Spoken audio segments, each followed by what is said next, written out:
And welcome back to the Basil Breen Boombox. I'm here with the barber of Skerries. I couldn't think of a cool name, unfortunately. You know what I mean? I didn't have enough time. He kind of just... Just Kyle, right? Just Kyle. Mr. Barber of Skerries, right? We're going with that and we're sticking with it. We're back once again with another Skerries legend who was moulded in the fires of this town and brought us the power of Barbary, which I unfortunately haven't been down to yet. That's kind of the elephant in the room. No, you have the power in the hair, man. Yeah. What would you do if I walked in? Would you be able to deal with this? Of course you can. Jeez, hair is hair, man. Yeah, but Hair is hair at the end of the day. are you not just used to dealing with people that have, whatever the typical thing is? There's a couple of ladies now that come in and bed. What? Yeah, obviously. No way. Ladies like going in and sitting there for 2 or 3 hours. You know what I mean? They just want to go in and get a haircut and get done and gone. Oh, no way. That's weird. That's interesting, man. Yeah, please. Barbers aren't just men. Ladies Get with the times, man. That's hilarious. So you do women and men? If ladies come in, they do, yeah. Cut the Oh. hair. Hair is hair. If you ask me to colour your hair now, I won't have a breeze. Okay. Don't know much about colouring or like that now, but the haircut and eyes, yeah, it's all the same. So if I went in, what would I have to say to you to make you understand what I'd want? Like, what if I was just tidy it up? And I guarantee you'd be the type of person that wouldn't even know what you want in the first place. That's what I mean. You'd be like, what the hell am I going to do with this thing? Yeah. What if I just wanted it? Just a little trim, like, you know what I mean? All you want to do is just get off the dead ends, man, and make it a bit tidier. You wouldn't want too many. What? Yeah, what's he saying? You know what I mean? He's looking at my dead ends here. You know what I mean? He's basically just calling me out. In fact, right, this is what I've been doing, right? And I don't know if you'll agree with this or disagree, but I found a video on YouTube where it showed you how to cut your own hair if you have long hair, right? So what I do is, right, I get a ponytail and put it to the front of my face, then I cut underneath and chop that bit off, and then I do another ponytail at the back, and then I cut that, and it kind of does it. And it looked great. Ah, look, It looked great. he knows this hair is full of split ends. You know what I mean? Say no more. But wait, so I just thought it was all kind of like one size kind of fits all, like lads, gents, short back and sides kind of buzz. Nah, if you only think that, then you'll only be one of the. You know what I mean? You can't really think like that. You have to be a bit more fluid as well when it comes to it. You know what I mean? You have to be thinking, what else can you do? You know what I mean? You can't be just thinking one haircut fits all. You have to be thinking, what goes with this person? You know what I mean? What suits this person's personality? You with long hair is probably the best haircut you've ever had. Yeah, you know what I mean? Definitely suits you a lot better. It's me. It's more crazy poet music guy. Way better. Yeah, 100%. Yeah. Like, that's me. So you just have to talk to the person. The main thing is when your person first comes in your shop, even if they have long hair and you wanted to make like a change in their life, a big change, which is just a haircut sometimes, but sometimes the haircut makes it. No, it is. You just explain to them what the crack is. You know what I mean? That's all. Like, you look at their shape of their head and you look at this, that and the other. You ask what did he do and stuff like that, and you give them advice of what you think would look good and stuff like that, and then you know what I mean? It's interesting actually that you say the change. It's a change for the person, because any time that I've either grown or cut my hair, it was that kind of these pivotal moments. So the first time that I got my heart broken is the first time. After that, I didn't get my hair cut for ages. It's like I wanted to be a new thing. And even this hair, the last girl I was with was from New Zealand. I ended up traveling around New Zealand. Shout out to Amy. Hope you're keeping well. She's actually pregnant now. Dodge that bullet. Nobody messing, Amy. Nobody messing. You know nobody messing. She's got to be a good mother. Maybe she's not watching this. Maybe she isn't. But the point I was trying to get at was I got actually my last haircut in Australia. That was like it could be 3 years ago at this point. Now, I've cut it since then. Yeah. But obviously that there's like a new transition into the new person after that moment. You know what I mean? Yeah. It's kind of like, I don't know, I see the connection kind of, just because you said that there, when someone sits in your chair and they're looking for something different, or they're probably looking for like their next avatar. That's what you said. A lot of people come into the barbers as well, fairly emotional as well. Yeah. You know what I mean? When you think about it, a lot of people, as what you just said, people come in and they tell you what's going on and what's what. Probably people you'd never even think it. And you try and make them feel good and you try and make them feel better. Yeah. And that's the thing. Like, you know what I mean? Part of it as well. It's all part of it. It's all psychological. Nearly, I'd say 60-70% of barbering is more like speaking and talking and, you know what I mean? And stuff like that. So cutting the hair is only really part, like, nothing too much. Like, I started cutting hair 13 years ago. I couldn't speak to no one. I didn't know how to speak to people. Knowing you're that's socially awkward. Yeah. And then 13 years later, you find out how to speak to people and stuff like that. So and if something comes with a haircut, if you make someone look good and feel good, is the more so. Is the way when you might actually be able to do something a bit better. Yeah. So you know what I mean? So someone coming in for a short back and sides and you're cutting their hair and they're leaving, yeah, it might be alright, but you still need to actually get to know the person. Yeah. Get talking to them, get to see what the crack is, like, you know what I mean? Make them smile. Yeah. You know what I mean? Make everybody smile, and that's the thing. It's about feeling comfortable in a chair, because that's a part Yeah. for me. I think I've only started like taking an interest in my appearance like in the last few years. Before I was kind of afraid to take an interest. I can't really explain it. Yeah. But like, so I'd be too embarrassed to kind of sit in a chair and say what I wanted, maybe. You know what I mean? Like if I'd just be like, just give me like with numbers. I'd be like, give me two. But I'd have numbers in my head, like two, whatever. I forget what it's been so long since I got a haircut. And there's a part that because I didn't kind of when I sat down, I just wanted it to be done. I wanted it to be kind of finished in a way. Yeah. But you can probably get a sense of people. No connection with the barber as well. Like no connection with the person itself. Yeah. You know what I mean? Himself or herself. Yeah. You know what I mean? That's the thing. You just sit there and chat. If you feel more comfortable with someone, you're more likely going to tell them what the crack is. You're like, hey, listen, I hate my hair. Yeah. I hate this. Why? What's going on? I just don't. Why? What's going on? Listen, an X, Y, Z happened. Blah blah. You're like, all right, no problem at all. We'll sort you out. We'll sort this out. You know what I mean? And then you give your advice on the hair and stuff like that. What you think it make look better. Generally, like yourself, or like that, you'd never take that in too much off. You just want to do something a little bit different, make them feel good. This, that, and the other. You know what I mean? But no, like there's a lot more little bits to it and stuff like that. As you just said, like if someone comes in just for a haircut, you can cut their hair and you can leave, and that's it. What's the point in that? No, I mean, you haven't got that out of it. They haven't got out of it. You might make it a few quid and they're after getting a haircut, but that's it. You want to make it a bit more. It has to be more. Something has to be more about it. Something has to be more. This is so beautiful because most of the time, for me in the past, it was more transactional. The haircut, yeah, exactly. You know what I mean? Yeah. But what you're saying now, there's such depth to it because people can be afraid to say what they want even. This day and age, it's like you still were just a bit of humanity. Yeah. You know what I mean? We are people at the end of the day, but everybody's afraid to say certain things nowadays. Yeah. You know what I mean? They're afraid to say how they look and how they feel and this, that, and the other. Like if you look a certain way, don't be afraid to say it. Yeah. Like look at this for a hairline, man. Yeah. You know what I mean? That's the number one joke in my shop. It's where we're talking, everybody, my hair is this, that. You're like, sure, look at mine. You know what I mean? You know what I mean? And you're like, gosh, look, it's grand. Like, would you not go to Turkey? I'm like, sure, I abuse too many lads, man. If I went to Turkey, I'd get more abuse. Yeah, that's so funny. It's not something that I've had to deal with, but I know people that are dealing with like losing their hair in a way, and it's I think the best thing to do is to just go with it. Yeah. I know someone a lot older than me who went bald very early, and as soon as he started doing it, he just go with it. Yeah. Because the more you resist it, the more pain it's going to cause. Because Yeah. you're fighting a losing battle. Depending on the person, yeah. Yeah. Definitely depending on the person, yeah, But 100%. it's easier to say that as me. I've never experienced that. If it was going through that and kind of getting, if it depends. It's like you are choosing whether you like it or whether you know you're choosing or not. You're choosing to get caught up in it. You know what I mean? Yeah. You can get to a place where you actually are fine with that. You know what I mean? Exactly. Takes a while, just with the age we're at though as well. Think about it. Yeah. We're about 30 years of age. You know what I mean? We know when you're in your late teens, mid-teens, late teens, early 20s. Lately, I mean, you're starting to figure out what the crack is. Like, you know what I mean? This day and age, now we're like, all right. Yeah. You know what I mean? Like, all right, fair enough. Now I know what the buzz is. Like, we're all good. We know what the crack is. I'll grow my hair. Who cares? No one cares. No one's going to slag you for it. No one's going to slag. Like, nowadays, like, we used to do it in school, but, like, why would you do that? Like, I mean, there's absolutely no point, like, whatsoever. I mean, each to their own, man. Yeah. Each to their own. Who cares? Like, I mean, who cares? Like, slagging has to be done in a way that's not No, it can't be hurtful. mean or something. No, you know what I mean? no. You need to know where the boundaries are of people, how they feel about certain things. And on that particular person, like, you know what I mean? If you're slagging someone and and you can see it, you're like, man, you know what I mean? It's only messing. So how you getting on? So what's the buzz, man? Yeah, all good.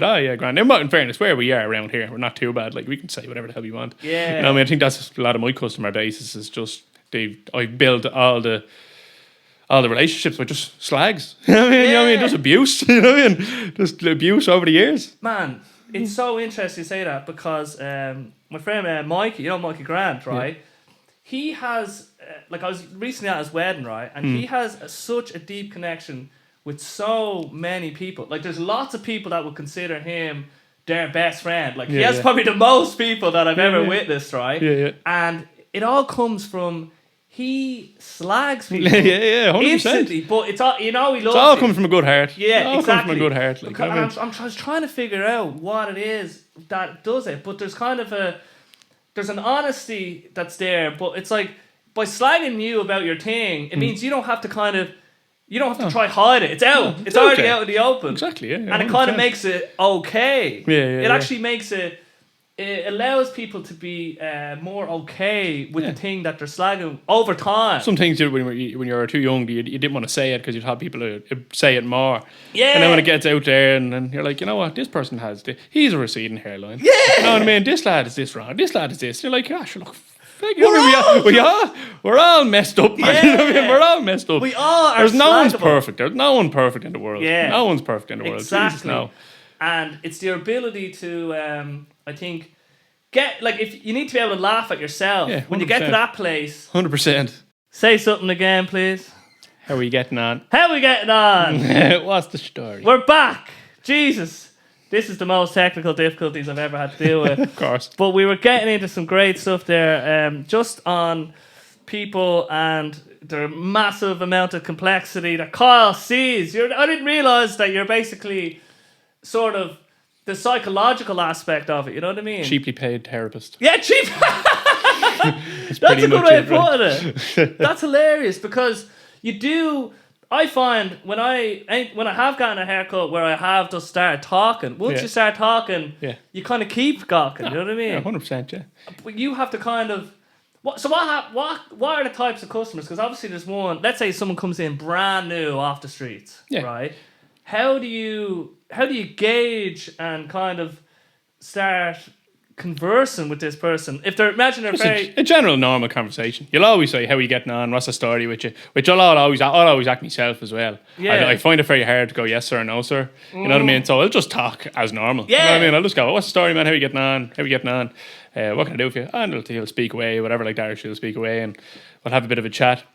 You can generally tell when someone wants to speak to you. You know what I mean? Yeah. Which 99% of people want to speak to you, which is grand. You'll have a bit of a conversation, but you have to have it you know what I mean? Same interests and stuff like that. See, it's always the same conversation. The first 5-10 minute conversation is always going to be the exact same thing. Yeah. Same as like when you're in a taxi and you just do that. So you're busy today and blah blah blah. You know yourself. But like no, generally you'll get into something like movies or something like that, and then you'll get into this, that, and the other. And, you know what I mean? You'll always get into something a bit quirky as well. I always try and go into a bit of a quirky thing where people actually go, you actually like that kind of stuff? You're like, yeah. Because that's you know what I mean? Like, believe it or not, yeah. Like, when we come into the shop, like, our music is our main thing in the shop, like, because we just play all the music. I'll hold a Spotify for a couple of hours, the lads will, blah, blah, blah. So I could be playing heavy metal half the day, and lads be coming in going, what the hell are you playing, man? Let's go. I never went into a barber shop like this, and they're like, that's pretty cool. Like, or if someone comes in, like, what's going on here? You know what I mean? It's all the music is the main thing that kind of connects people in the shop. Bit of sport. I know very little about sport. Yeah. You know what I mean? But I'll still have the conversation, which that is the conversation, me not knowing about sport, and we'll all have a bit of a crack about it and this, that, and the other. You know what I mean? Going, what do you mean you don't follow? Did you see the match last night? I'm like, no, man. Like, no, I didn't at all. And they're like, what? That's so funny. It's like, even if you don't have the interest, like, that is don't the have conversation. An interest. There you go. There's a conversation. You know what I mean? That's you could just probably pull conversations out of thin air. I mean, all of us have the ability. All of us do. We just have to kind of.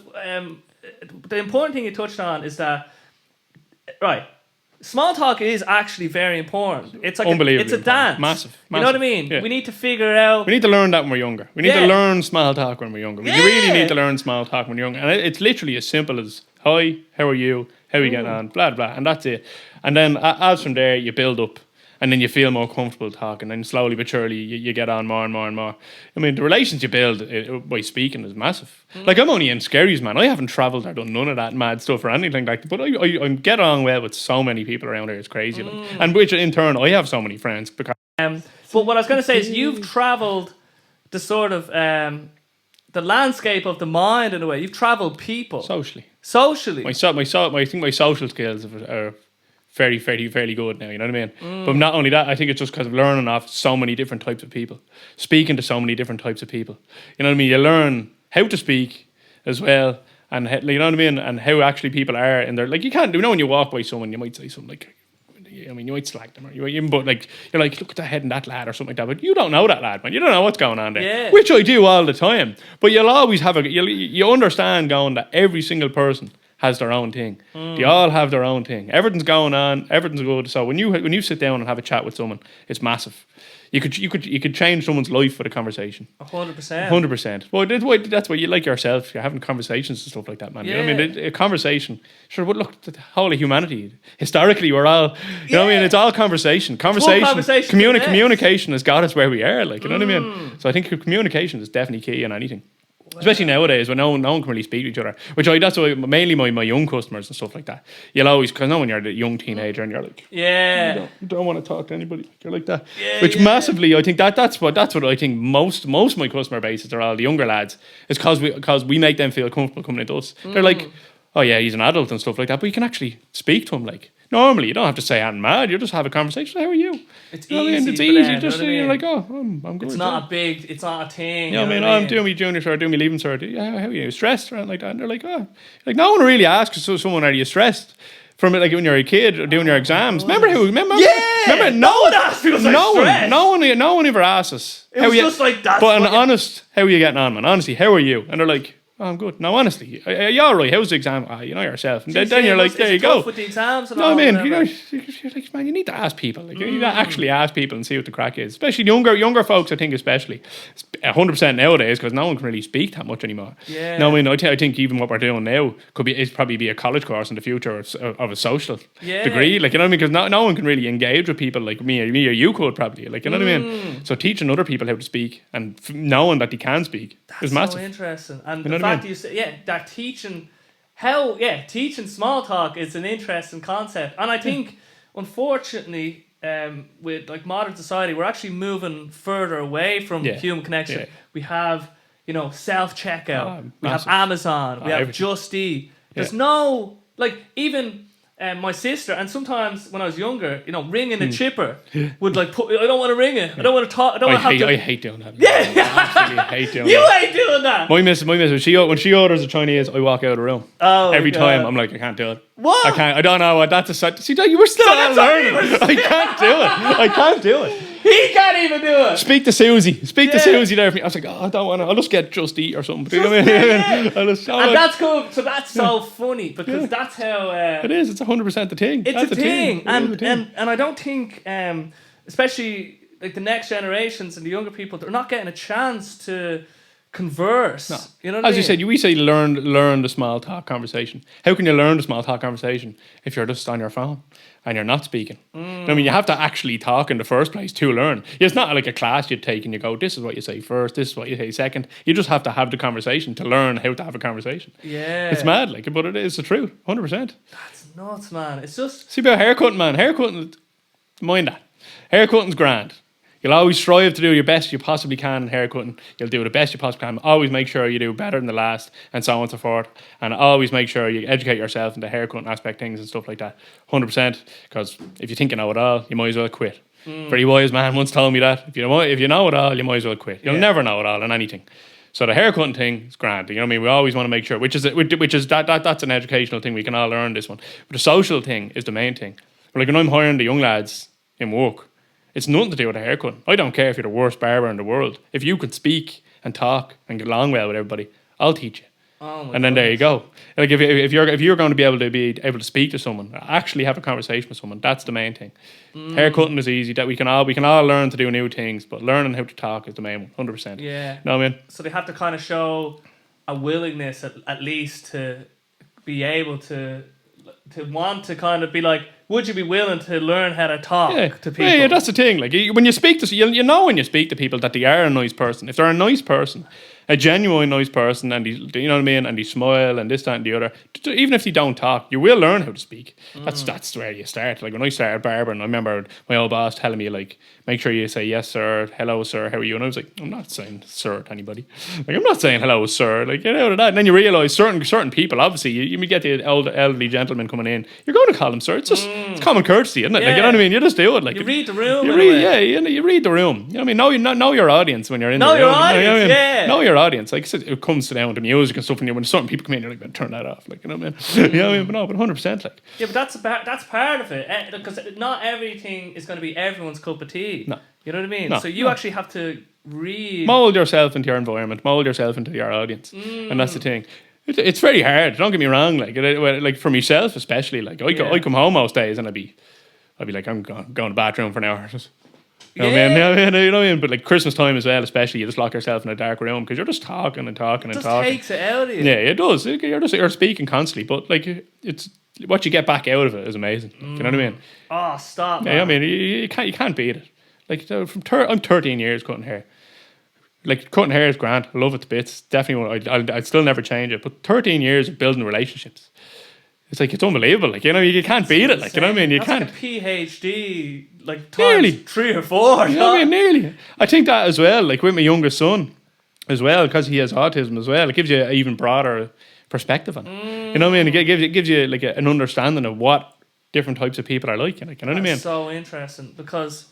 Now my understanding of autism is very limited, you know what I mean? Yeah. But obviously communication and social cues, I think, is part of the difficulty. Yeah. It's like they can't. It's just it's such a spectrum. Autism That's what ASD. It's like autism spectrum disorder. Yeah, that's the thing. Like you know what I mean? It's just massive. It's absolutely huge. You know what I mean? But the thing is, you can't look at it as everybody in a box. Like you know what I mean? You can't get he has autism, he's here, or she's autism, she's there. They're not. That's like saying me and you are identical as well. We're not. We're two completely different people. You know what I mean? So that label doesn't just... The label doesn't work. The labels don't work at all. Yeah, like, it's too big of a box. Okay, that's what, if we look about ourselves, we're all something. You know what I mean? We all have some sort of personality thing. Yeah. We all have this, we all have that. You know what I mean? Obviously, some people find other things difficult. Like we're like, as in the talking thing, fair enough. Like you can understand because some people can't speak. Like my son can't speak at all. Like you know what I mean? But that doesn't mean he can't get his point across. Yeah. If he wants something, he goes and gets it and fucks it at you. Like you know what I mean? You know what I mean? You know what I mean? But other things, different means of communication. Different means of communication, 100%. Like you know what I mean? No, jeez. And then my eldest son, he just can't say Jesus. You just shut up. Like, yeah. You know what I mean? But it's great though. It is great though. But no. What was it like for when you realised that your son, that there was something potentially wrong? Because for me, You can't see it as wrong either. not wrong, sorry, different, or No. it wasn't. All right, we're back again. I don't know what's going on, unfortunately. But I was just saying, I was asking what it was like for you when you realised that there was something different, or there was when, like, what are the kind of signs that your child could be potentially autistic? Goals. Look at goals. Like, and your kids have certain goals. We all have certain goals. Whether it be your first word, whether it be your first step.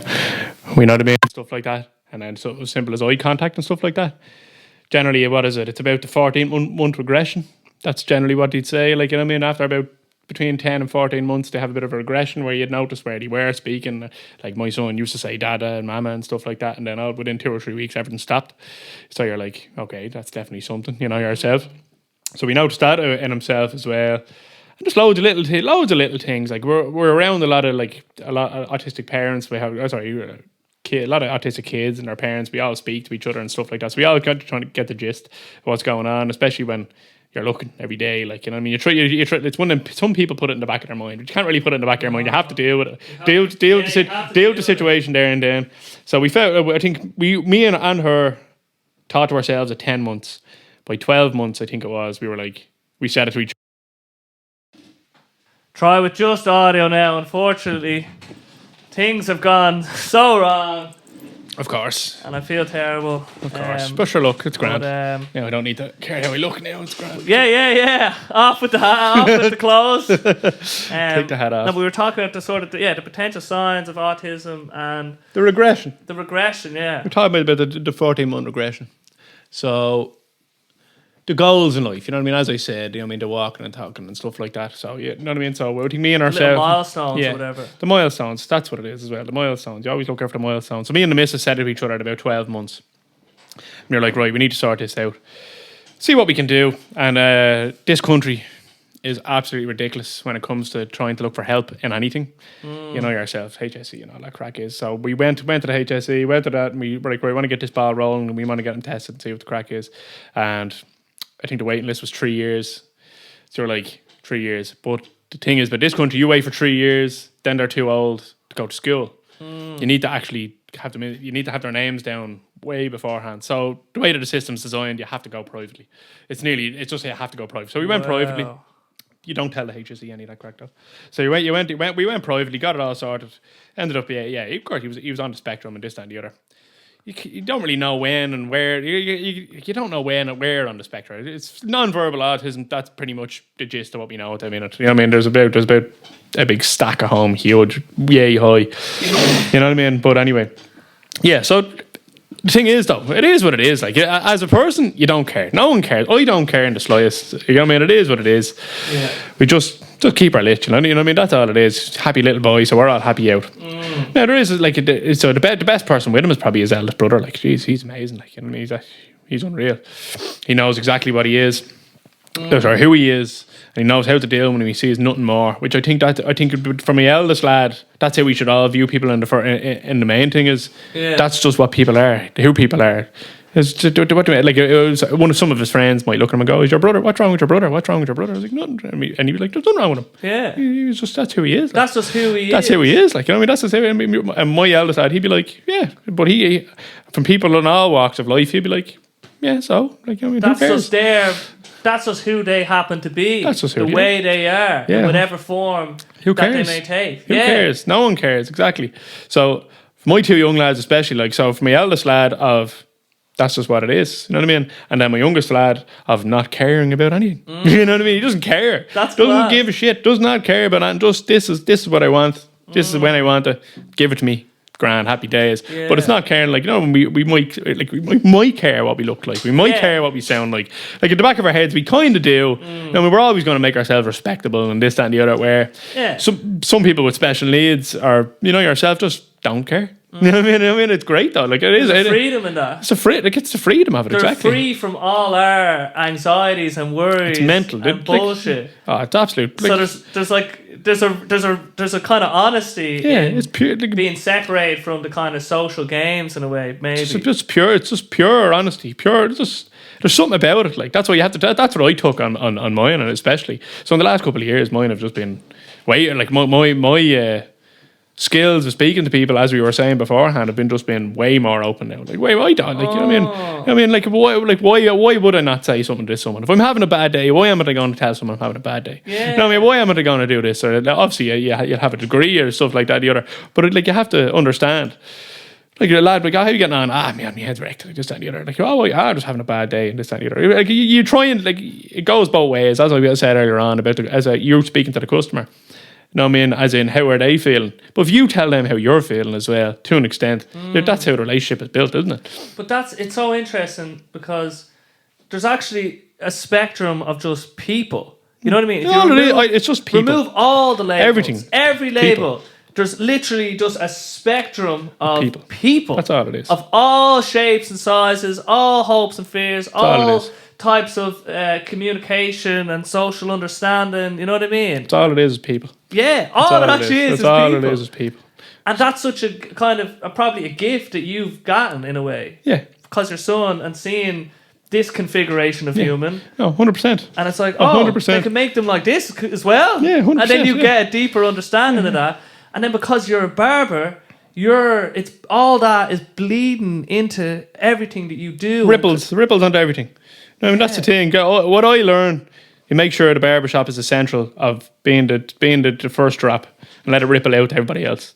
You know what I mean? And hopefully someone else out there it just keeps going and keeps going. You have to have a bit of positivity. Like everything has to be positive. You know what I mean? I've been trying myself to be really, really positive. Like, you know what I mean? Always be positive, even when you're having down days. I think even if you are really, really down, I think if you force yourself to be positive, you just attract positive people, and you attract people like that, and it makes you feel better. But if you're constantly negative and you're always feeling negative, and you're just down, obviously you do have your days, but you have to pick yourself up. You know what I mean? You have to pick yourself up, and you have to just, you know what I mean? Get through it. It's not going to get better. Not going to get better. Complaining and obviously, it's okay to feel sad. It's okay to feel bad, and you don't want to push that away either. You want to feel them emotions as well. Yeah. But you can't let that be your defining life or characteristics in a way. You know what I mean? Because life's too short and it's too long at the same time to have your whole existence kind of be defined by one moment or one like for my parents. You know what I mean? Like when they died, you know, and I never felt like we always took the positive way just because my dad was always, if he was positive in light of what he faced, then it just bled into us. There was no way we couldn't be. Like there's always two ways to look at everything. You know what I mean? There's an infinite ways, and you can even in the worst case, what you think is the worst. Yeah, there's good in that. Yeah, there's something. You know look at the people that have gone through the most hardship, and me and seeing. I won't say who, where, and when, but I've known people that have gone through so much hardship, and they're the people that are dragging themselves, but they're making themselves go up and up and up. Yeah. You know what I mean? You really have to. And that's why you can't look at certain people and going, this is great for them. They're this, that, and the other. Why they're always happy, this, that, and the other. I was like, that's because do you not think there's something going on there? Yeah. There's something behind the wall. There is a person there. They've gone through their stuff. Now let's bring them up. You know what I mean? Yeah. That 100%.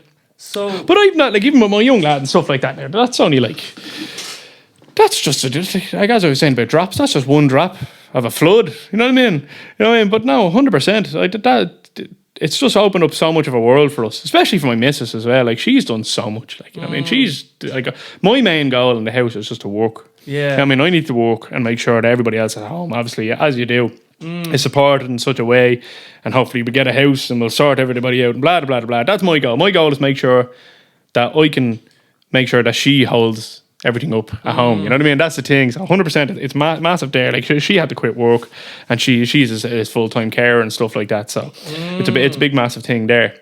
But like even that in itself, you learn from it. Like you know what I mean? You're learning so much. Like everything. Like I think the game of life is massive. Like you know what I mean? You're learning so much. Like you're learning so much. And you have to adapt. Yeah, you have to adapt. And you have to.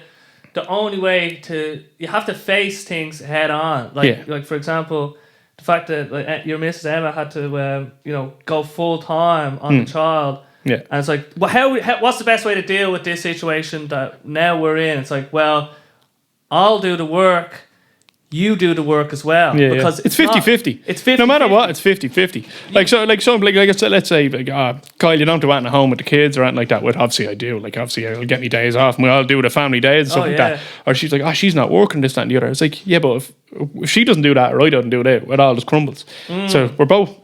You know what I mean? We're both two sides. We're both holding everybody up. But every household is generally the same. Yeah. That's the only thing when you're growing up. You definitely need a bit of it's a support structure is what you need. You're building. That's the whole, every single house, whether there's no special needs or not in it. Oh, yeah. It is anything. You just need a structure in the house of people holding each other up. And that's what it is. Like, you know what I mean? 100%. Like, it's whatever. Now, you can say like the role of like mother at home and father doing this is like an old school thing, but it's not that. It's actually just because it's in certain situations it's practical, right? Yeah. Because women are actually better at dealing with infants and children because they're more agreeable, they're empathy. When we were evolving. Yeah, we reason we're stronger and bigger and have bigger muscles because we evolved to go out and kill the bears while they looked after the child, and that's actually good conversations. I like watching all them videos now. They are great conversations. I love watching them. It's a beautiful dynamic that's existed because it's not like one is better than the other. No. Being a mother is such a beautiful thing to be able to do. Yeah, 100%. And it doesn't get enough.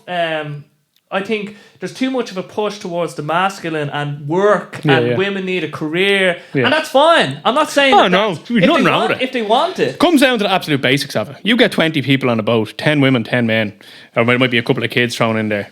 you get stranded on an island. What's the first thing that's going to happen? Lads are going to start building the stuff and they're going to go off hunting. And the women are going to help with the kids, mind the kids, and it just comes to basics. Like who's more fit? Who's more fit into a certain role? It's not saying men won't do that and women won't do that, because nowadays you can't really say that, but it is the truth. You can do it. If I was with a doctor, a female doctor, and we had children, it's well, you're bringing in most of the money, so it makes sense for me 100%. To stay at home and try and look after the kids. 100%, yeah. So it's like, it doesn't have to be, there's no one size fits all, but what I want to get across is that it's okay to want to be a mother and to get into that as a job and not think I need a career, I need this, because being a mother it's the most important. Like, you're basically keeping humanity going. Yeah. And it's 100%. Like, it's such a beautiful thing. And then especially, like, it feels like a sacrifice as well, and it is a sacrifice. We all have to make sacrifices as well. You know what I mean? 100%. But it seems like such a worthy endeavour, and then I'm sure she's learned just in the whole community, the whole all the other parents, like you were saying, that are also dealing massive like things and that's stuff. Everything we learned into this bubble that we're engaging ourselves in is off other parents. Like, you're not going to learn anything speaking to the government. You're not going to learn anything talking to doctors too much. You're going to learn what people have a first-hand experience on, just like anything else in the world. So they need to speak to people and see what the crack is, especially for what you know yourself. Just a thing we're in at the moment and stuff, which is fine. It's grand. Like, you know what I mean? I'm just saying, but like, you have to speak. This is where it comes down to everything. You need to talk to people. How can you get through this? What's best for this? What's best for that? How did you deal with this certain situation? You know what I mean? Yeah, you don't have to do it alone. 100%. No, you definitely don't have to do it alone. We're in loads of groups and stuff like that. Remember Us and Barbering, they're absolutely amazing. And then, you know what I mean, the Social Star School my son goes to, and he goes to Soldier down the road. They're all, like, the people around are absolutely amazing. Like, actually, let's just take a step back, because you just mentioned Social Stars there, which is after triggering something in my head. Big up to when Jenny. I seen your face, I was in Super Value, and I was just buying stuff, whatever, and I just see Kyle's face plastered on the Skerries news bulletin, Skerries news paper. I don't know what you describe it as. And I was like, oh my goodness, that is so cool. I was so You've made it in life when you're on that. And Skerries so news. To be like, I know that lad. Yeah. And like, look at that. Look how much, he's obviously done something for, I didn't know at the time what it was, or but when I started like then doing some research and seeing what you were doing, and then I was like, no way! Like, lead the charge. So what was the story there? How did you get on the front page of Skerries News? Obviously you weren't, that's not why you did it, but how did that 100%. It all goes back to everything we're just talking about, like, especially about the last 5 minutes there, like, you know what I mean? Yeah. It just comes back to, like, what can I do that'll make things a little bit better? And what are other people doing for us? Like, the girls, one of the girls, Jenny Brady Byrne in Social Stars, is absolutely, she's one of them personalities that just shines so bright, and she does everything for so many people. So I was like, and she's done loads for our family as well, especially with the younger fella, obviously. And that's her, like, I need to do something for herself as well. Like, we all need to do something for ourselves. And it's like, right, so this is the thing. I'm in work all the time, so my missus is doing all the hard work with the kids at home. And then there's Jenny as well. She's one of the absolute amazing people as well that runs that school. I need to do something to put a bit of positivity back. You know what I mean? I can't just do one thing. You can't just do the same thing every day, all day. I'm gonna have to do something here. So I went to Jenny and said, "There's any chance I could do something for you?" And she was like, "Yeah, of course." She was like, "Yeah, if you want to do something." She was like, "Great, grand, happy days." So my first thing was I wanted to run 100 laps of Skerries. Oh my goodness. That's 240 kilometres though. I never really realised that. I wanted to do like a Skerries 100 thing. You know what I mean? And I was like, yeah, run 240. I want to do that. That'd be great. I'll run 100 laps of Skerries. Like, I mean, of the two streets, 240 kilometres, and everybody was laughing and worked. They're like, not a chance, guys. I was like, what? I was like, I have to do it. Like, they're like, no way. I was like, right, it's grand. So we dwindled down to a 50k walk, which was like, right, it's possible. Yeah, it's possible. It's possible. It's possible. It is possible. So it's like, right, grand. So we set it all up. Got loads of help. All the mothers from the school, they were absolutely amazing. One of the girls, Ash Reid, she done loads and loads of stuff as well. Fair play to her. But yeah, so we got it all going. I had a couple of friends as well. One of the lads done a bit of music as well. I asked him to do a bit as well. Adam as well. Yeah. So he came down and sang a bit of music now. That was so on the day I went out walking like 4 o'clock in the morning. So we were raised for about 2 months or something like that. Raised a few quid and we were happy days. Alright, I don't know what keeps happening, but we're gonna keep going. We don't care. But what were you saying? yeah, I done the walk with Philly Joyce, myself, Jamie Reid done a lap with us, and Roy Armstrong. We all done the walk, and yeah, it was amazing. It was very, very good. We didn't realise how hard it was going to be. I didn't train once. That's what? So yeah, that was a bit of a silly move. I should have trained. I went training like 6 weeks beforehand. Went on one walk. Ended up getting COVID, and then I was in bits for weeks after that. No, but I was like, should be grand. But yeah, we done that. But I think it was the turnout itself of how many people actually got together for it. That was the main thing. Like, I was only a bit of a pawn in it, but everybody else getting together was just amazing. Like, you know what I mean? So I think doing the 50k walk, it just shined a bit of light on it. Especially where we were in the town. It was dead centre in the town. We were on the microphone shouting out what we were doing. I got back. We had played a little bit of music. Got everybody from the crowd. We were all singing their songs and this, that, and the other. We all told people what it was for. And it was amazing. And people were like, where is this school? And why is this for? And people are asking questions. Comes back to the same thing. Just ask questions. Just speak. And we were all talking then. Everybody was talking. All the mothers outside. All the teachers. We were all speaking outside. And it was just great. It just got everything flowing. Like, you know what I mean? It was lovely. But it was my thing to show a bit of positiveness. Like, I mean, like I want to try and show people that I can help in some sort of a way. Like, you know what I mean? Like, how could I help in the, like, there's people on the front lines, right? And it's like, if I can't be on the front lines, like, well, what else can I do? There's obviously something I can do that's going to help. And 100%. You dug in. You have to show. I have to do something, like 100%. If you're going to sponsor anybody, it has to be somewhere local. Like, you're going to sort out yourself. You're going to help this to do this and the other. But that's something, like, I'm not even saying it myself. I didn't do it a hard work there. It was them. It was all it was me. It was me Mrs. Emma. And it was all the mothers in the school, and it was all the teachers and all the schools. It was all that kind of thing. Like, you know what I mean? So if I can do this small thing, it's just a bit of gratitude, isn't it? You know what I mean? Just say thanks very much. Yeah. You know what I mean? There you go. Like. And just on what you said there, just like, invest in it locally. It's like, okay, we unfortunately can't solve all the problems in the world, Sadly right? not, no. But we can start local. The most place you can have an impact is local. You know what I mean? 100%, so, and it'll help environment the place that you live in, I think. So, and it's like such a good thing that we should all have in our minds. It's like, well, the world is big, right? But our world, our everyday world, isn't that big. No. You know what I mean? And what you've just kind of just touched on there is, that fact, and the fact, you're in the smack bang in the centre of like our little globe in Skerries, you know what I mean? Called Barbers. It's so funny, actually. When actually, how long have you been there? And in that shop alone, I'd be there 2nd of September 2019. So we opened up then. Gee, that was an intro. We were only open for 4 months, and then we closed for 6 months, and then opened for 3 months, and then closed for 6 months, and then, you know what I mean? Right, I'm gonna have to take it. We haven't even got into Kyle's origin story yet, right? Yeah. So I want to take it right back, right, to when you were a little baby, before you were even born. No, yes. When what was it about barbering? Like, what made you think, I'm gonna give that a shot? Like, because for me, when I think the confidence that it would take to put a razor or a blade to someone's hair, I'd be freaked. Yeah. I'd just be like, oh no. I could, and even cooking for people. There's a confidence that comes in cooking for people, because you're basically saying, I like this and I think you'll like it too. You know what I mean? Or tattooing. Obviously, there's like levels to this. 100%, but what kind of pulled you in, or what was it? Just how did that come to be? When I left school, 2009. Didn't really know what I wanted to do. I was too young, like. I was way too young. I think when they ask you what you want to do in school at 16, 17, it's ridiculous, like. And then he puts so much pressure on you. So much pressure. But that's another thing I always try and tell young lads that come in. Is like, relax. Don't you have your whole life. Your whole life. Yeah, you're so young. Like, you don't even realise. If you fail a leaving cert, there's no such thing as even failing a leaving cert. You're grand. You're grand. You can piss away the next 5 years and you'll be grand. Well, I done a few little things. I left school in 2009. Didn't do very, very good in my leaving cert. I've done a few little courses. I've done an accountancy course, and an introduction to the business course.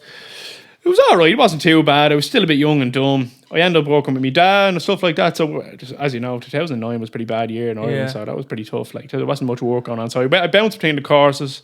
I went to a few glass houses. I went to working with my dad, my uncles, and this, that, and the other. And then I ended up going to Barbering at the end of the summer 2009. And Ridgway's Barbers down the road, they're fantastic. Colin Ridgway took me in down there, and he taught me so much. He taught me absolutely loads. Like, he was amazing. Like, you know what I mean? So when it comes to the social aspect, he was such a loud man. Yeah. You know what I mean? And I was such a like socially awkward person. I was like my family and stuff like that. Like I was, because I always just worked with them generally. So I was like, right. So to be in a different environment was amazing. So he taught me how to speak to people on a really loud aspect, which was great. It was really, really good. But yeah, no, it was amazing. So I started then 2009. Yeah, there. I still for about 2-3 years after that, I was in and out while I was training. I was still doing little bits jobs here and there. So after about 3 years, 4 years, when I started, 4 years, maybe third year, fourth year, I started taking it a bit more serious. I realised, he's like, you know what, this is great. Like, this is really good. I'm starting to really enjoy this. Like, you know what I mean? was it that you think you were enjoying? Just going back to square one. It's just a social aspect of it. Getting to speak to people. You know what I mean? So interesting, because you said you started off basically just like inept at social ability. You know what I mean? You know what I mean? Because I was 17 when I started. And you're still trying to figure out what's cool and what's not cool and this, that, and the other. And you know what I mean? When did you put like your first scissors to someone's head? Yeah, it was the end of summer 2009. Paul Crowe, I cut his hair. No way! Shout out to Paul Crowe. Yeah. That's crazy. But yeah, geez, I butchered him. I'd say I butchered lads for about 2 or 3 years, man. Oh, yeah. But the thing, you know, like, that's just what it was. Like, that's what you have to come through. It was all getting models. That's what it's all like at the start. Like, the hardest part about being a barber, you're getting models. So you're bringing in people, you're bringing in your mates, you're bringing in everybody. You know what I mean? So that was really, really hard. But the haircutting is generally easy at the end of the day. Yeah. You know, I mean, you can learn it in a few months. It's just, you need to talk. Yeah. It's just such a big thing, I think. Like, you know what I mean? It's just, you need to speak. But, like, I think the educational thing on it is definitely massive. Like, you know what I mean? So, since I left my old job in my place, we've done a couple of courses and this, that, and the other. We're always looking at new stuff and stuff like that. You know what I mean? So, that was another big thing. So, when you basically... When did you realize that I could do this on my own? Like, because it obviously comes a point you began, you're getting modelled, yes, then you transition to I'm actually enjoying this. This is something that I feel I could actually pursue. Yeah. Then at what 3 or 4 years, after 3 or 4 years, I started going, right, I'm going to do this. I put my heart and soul into it down the road in another barbershop for it was a long time. I think I was there like 10 years, 10 or 11 years or something like that. I was there.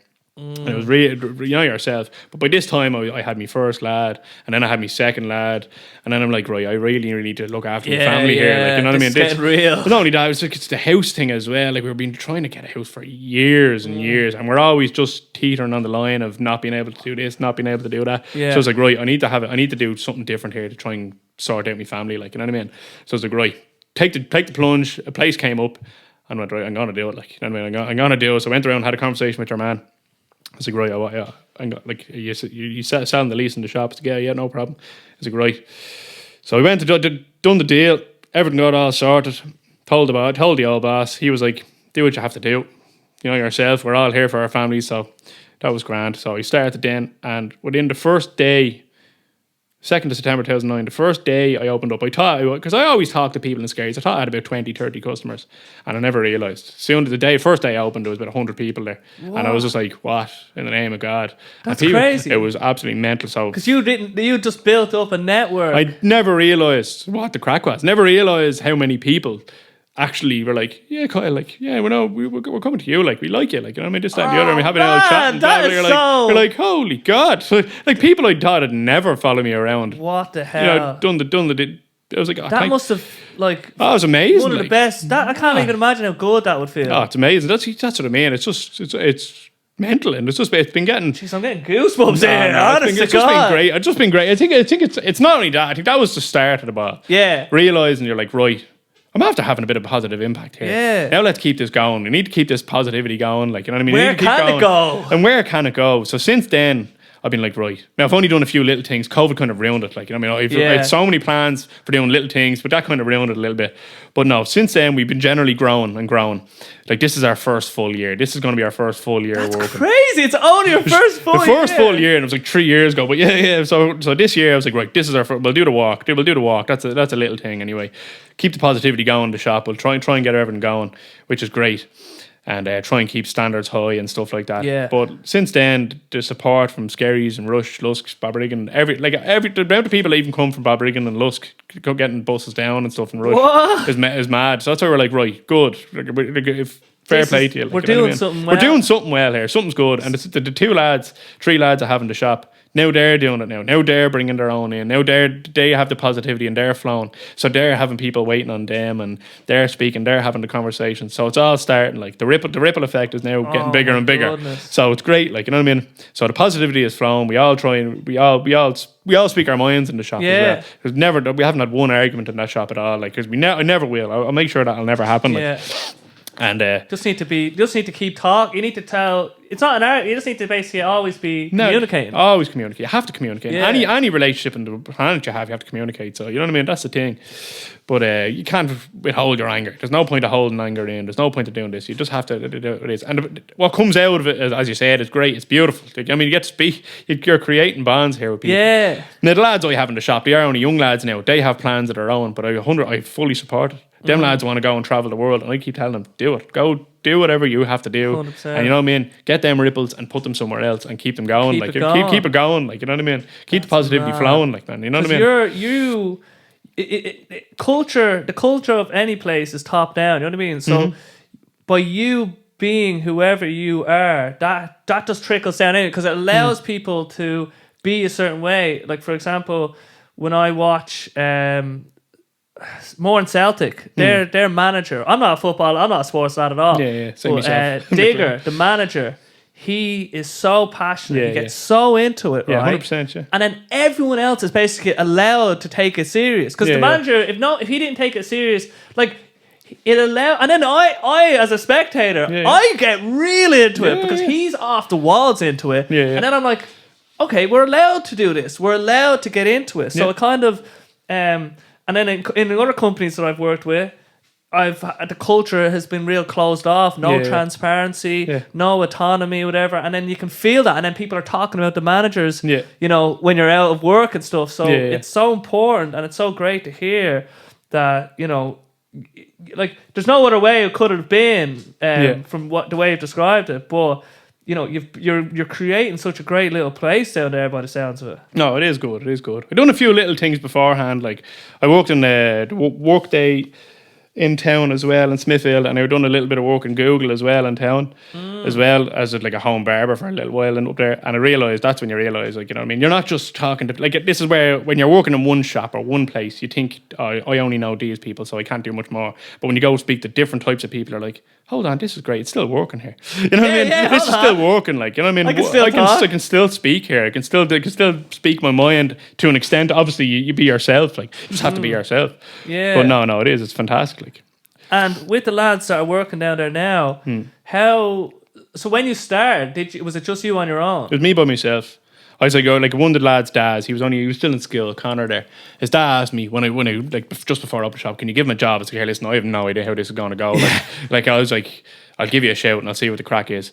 Within a week and a half, I was like, can you please tell him to come down here? Oh, I was like, can you just to sweep the floor or something? I need someone to sweep the floor. I need help. Like, so you're doing mad hours. Like, you're doing 13, 14 hour days as a minimum. And you could go up to 16 hour days, like, which are crazy. Like, but you have to put the work in. Like, I mean, at anything, you have to put that's the physical 100%. Work. The physical work, you put it in. You know what I mean? And you make sure every single person leaves with a smile on their face. Everybody's happy. But it's not like it works, but it's working both ways. I'm happy as well. Like, you know what I mean? Everybody's making me feel positive as well.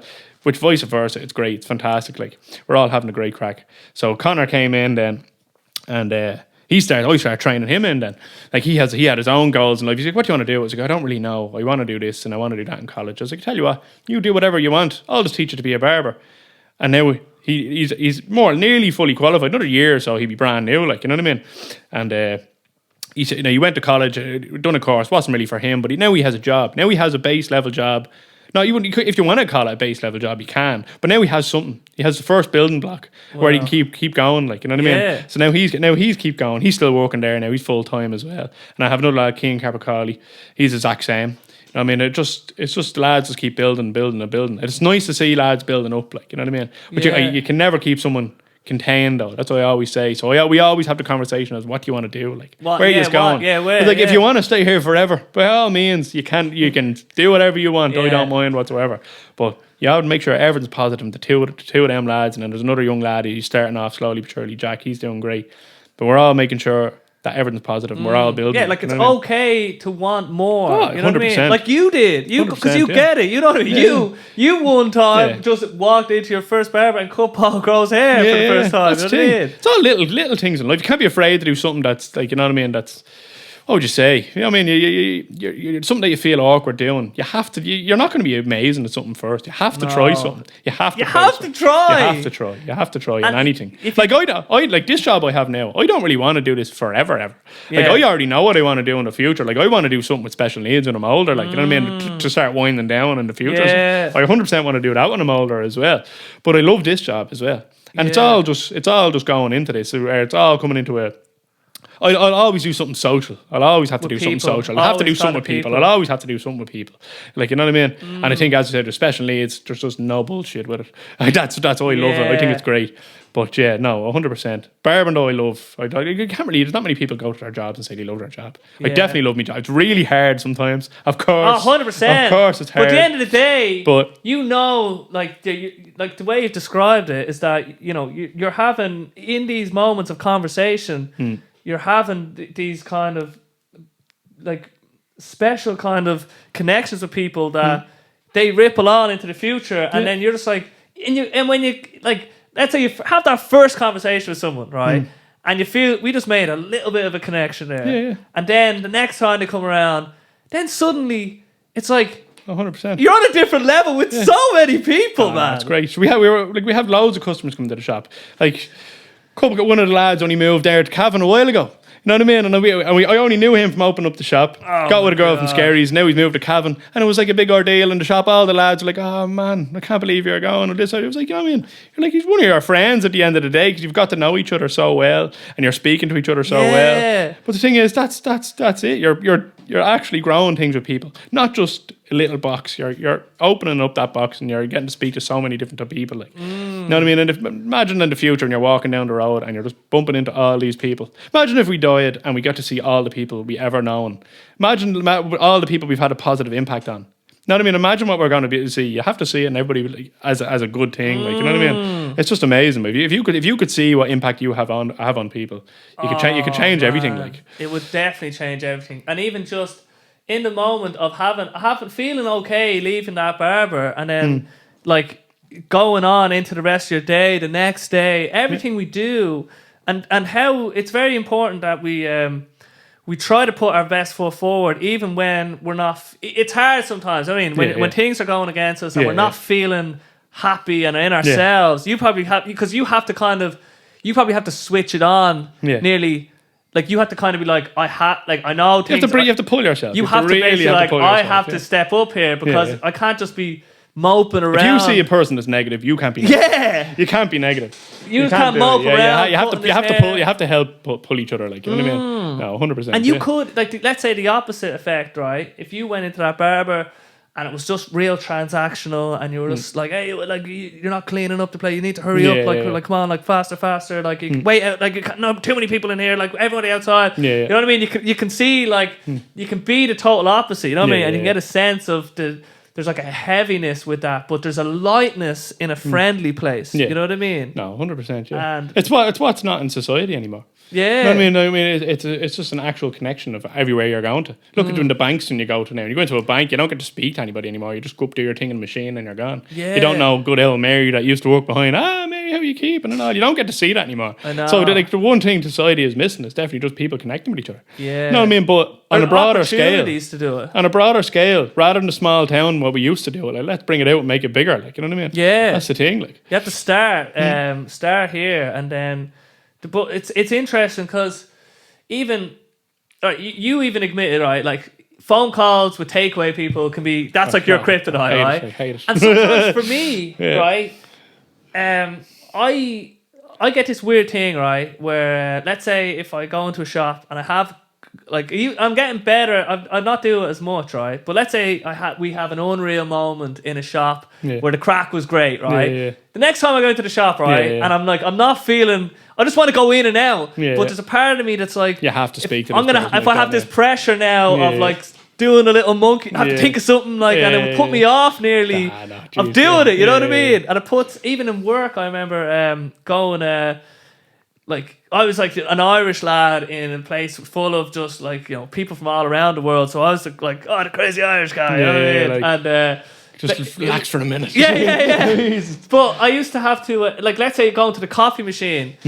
I just like, all right, I have to go get a coffee, but I know if I'm gonna have this thought. And I'm fine when I'm in it. You know what I mean? When I'm in it and I'm flowing, but I get to I can even get, even though I'm super extroverted.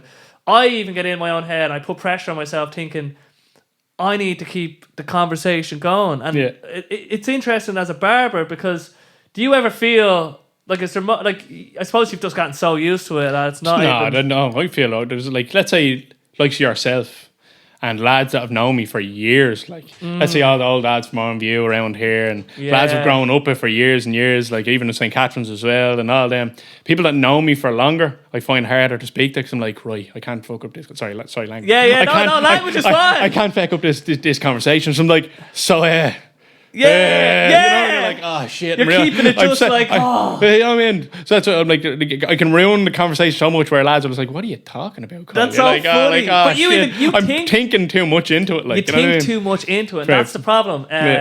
You get inside, once you start getting inside your own head, and then you start analysing, I should have said that or whatever, then it's over. Because soon, I know, even with the podcast, if I start thinking about what I said, if I start thinking about mistakes and let them get into me, it's over. Because then a part of my brain is being used up for that. And really, you'd never really ruined the conversation. It was probably always grand. You know what I mean? No, there is some things you say and you're like, oh, damn.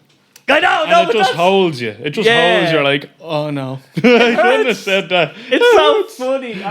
No, like it's when true. you're, sometimes even if I'm walking around, but this is everything. Like, do you ever just get them moments of not just saying stuff to people, but just embarrassment for stuff you did when you were younger? All the time. All the time. I had a terrible habit. Anytime I thought about it, I used to just. Like I literally physically move my hand to my head and go like that. Because I remember the stuff I was thinking when I went into first year in school. And I remember, because I used to be such a little, I wouldn't say weirdo, like, you know what I mean? But it was a lot different in primary schools to grow. I'm going to go to secondary. I'm going to be cool. Like, I'm going to be hard as nails here. And I just took it way too far. And lads was like, you're a tool. You're like, but I'm really cool. I'm like, oh no, but like, you know what I mean? And I was just like, but it's so hard. It's so hard. You're just trying to figure out who you are, like, you know what I mean? Then as time goes on, you're just learning who you are. That's all it is. That's all it is. And you don't even know, like, until you're like 25 even then. Even then, I think no matter what age you are, you're going to look back and go, "Geez, how did I think like that? What was I thinking? What was I thinking?" That's where, like, I speak to my grandparents all the time. I'm fairly close to my grandparents, and the stuff they say, you just listen. You listen no matter what. That's the best conversation you'll ever have was with the older age groups, like, you know, because you're just like, oh my god, it's amazing. Like, some of the hardest things I've ever gone through. The best advice I've ever got is off my granddad especially, and all. You know what I mean? It's just amazing some of the stuff he tell you, and you'd never hear them speak like at all proper talk. They'll always have a bit of a pub conversation, but when shit hits the fan, they'll be like, right here, listen, and they'll tell you X, Y, Z. This is what happened to me, and you're like, hold on, I never knew this. And you're like, well, this is it. I'm just letting you know, and then you're like, all right, and you listen. You know what I mean? They're like, all right, fair enough. Right, so you do these things, you done these things as well. You went through this stuff as well, and blah blah blah blah, and you know yourself. You're like, oh, right, jeez. You know what I mean? Well, they have such a wealth. Like, I mean, anyone that survives until older age, it's like, by definition, they've seen all the trials and tribulations of being a person. Like, something that kind of doesn't get me down. Like, obviously it's sad. It's real sad that, like, everyone, even you and me, like, we're gonna die one day. You know what I mean? And everyone around us is, and it's kind of, you can't really.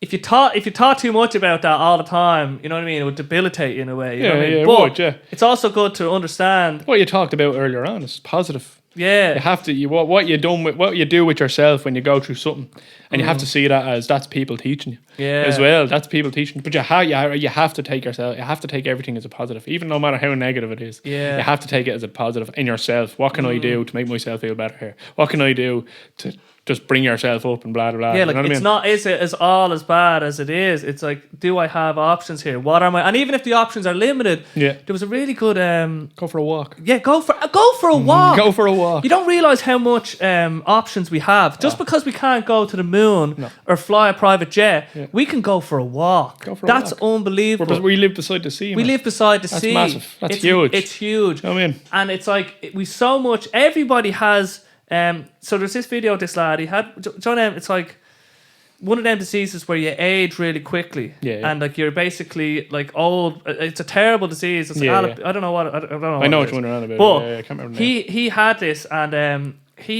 there was loads of stuff he couldn't do, right? And he was like, but instead of focus, and it's a real beautiful TED Talk. He died like a few months after the TED Talk. But he's like, what can I do? And it's like, well, I can.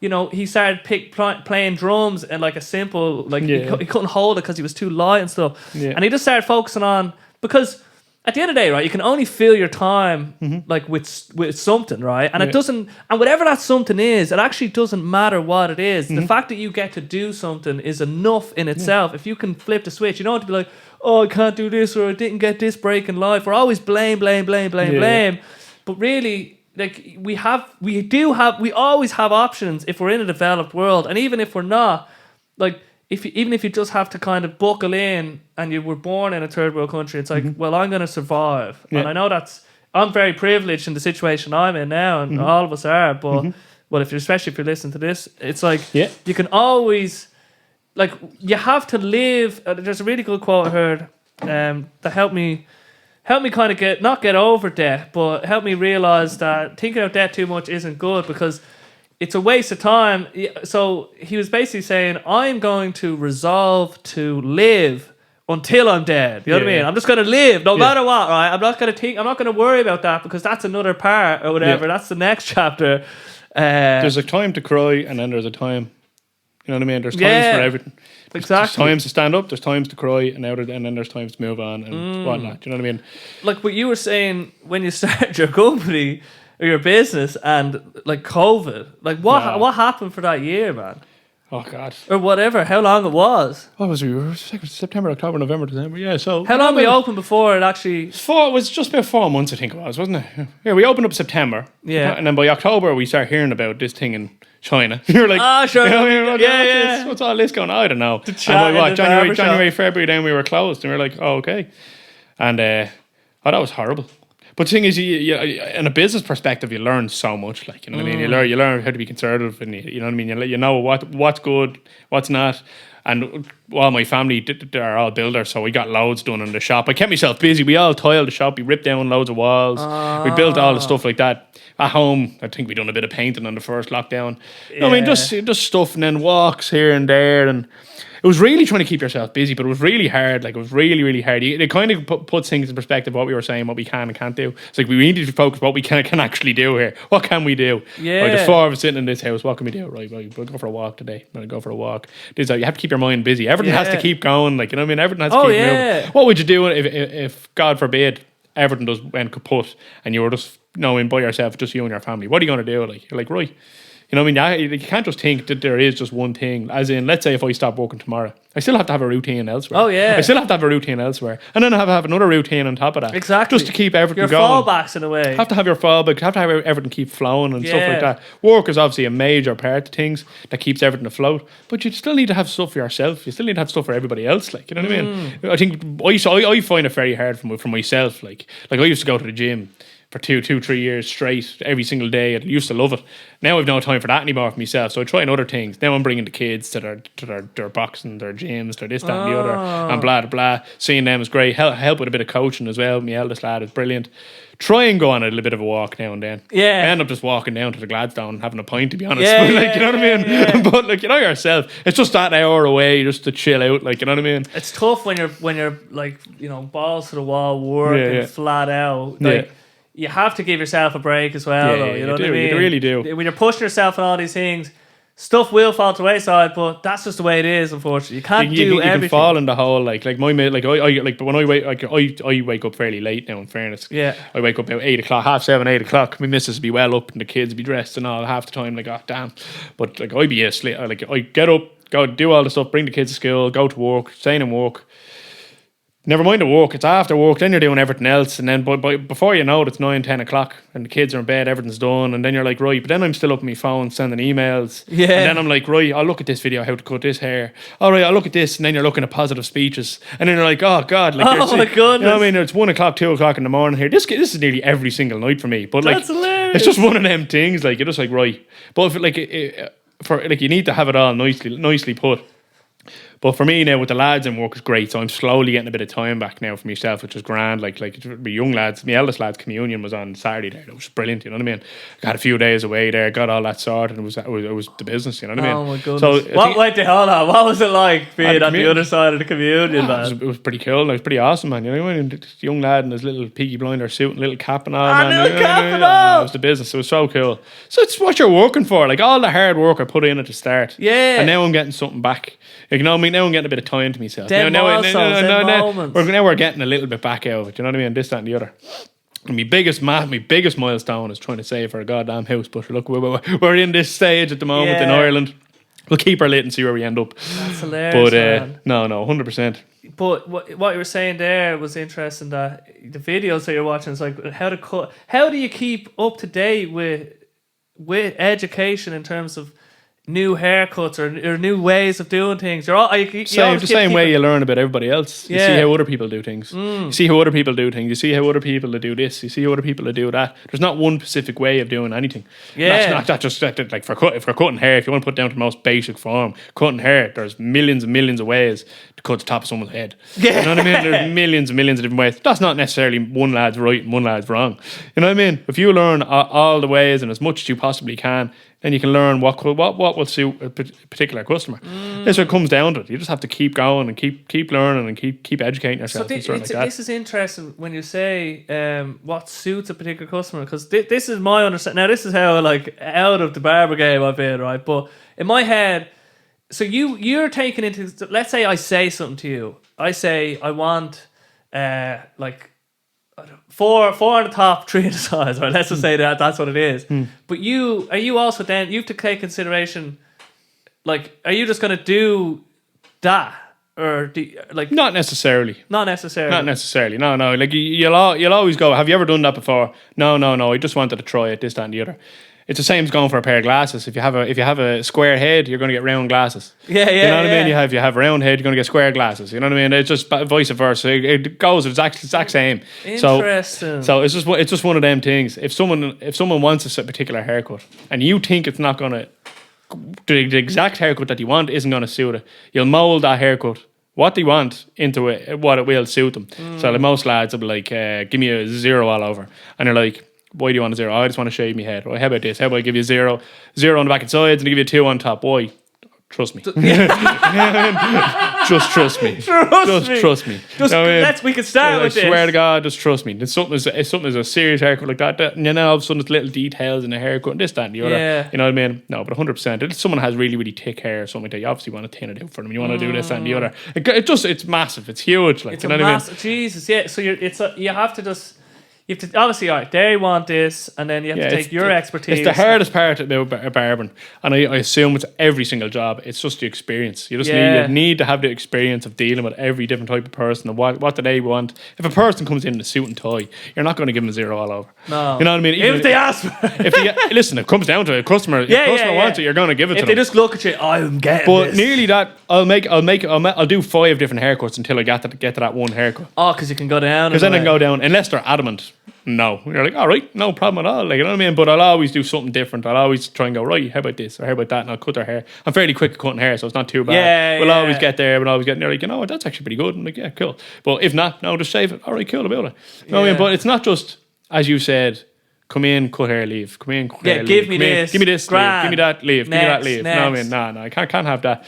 Like a good system always works in the barbershop. Our system in the barbershop's very, very good. The people were never waiting too long, and they're always gone fairly quickly. But it's the experience and what we've all done while they're in that shop at that time, as we were saying, you know. Like it used to be. I remember when we were younger. You'd just be if you got like you butchered or whatever, you'd be like, you cut me whole fringe off or something, you know what I mean? And you'd be just thinking, and obviously that could happen, you know what I mean? Yeah. But you never say it when they ask it, is that all right? You'd be like, that's grand. Yeah, you know what I mean? No, it is something. Like young lads, look at young lads. Take a little bit off the fringe. When they mean a little bit, they literally mean a little bit. Yeah. They want that fringe to flop over. They need a bit of everywhere. fringe. They want like, don't cut that fringe off. Like I remember back in the day when we used to grow the mullets, man. And you're like, can I get a mullet? When I leave the back, and they're like, all right, and you start cutting it, and you're like, oh my god, he's after cutting me mullet off. You know what I mean? Stuff like that. Yeah. But no, you know exactly.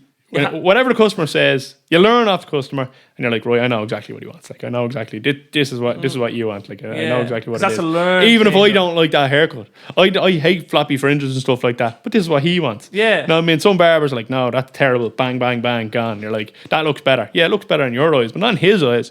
You know what I mean? Now he's like, this is a massive thing in the shop. I'll always say to mothers especially, because mothers will always say they hate this haircut and hate that haircut. Young lad will come in, can have a skin fade and leave the long fringe. No problem at all, I'll do that. The mum will come in then, let's say, with a different kid.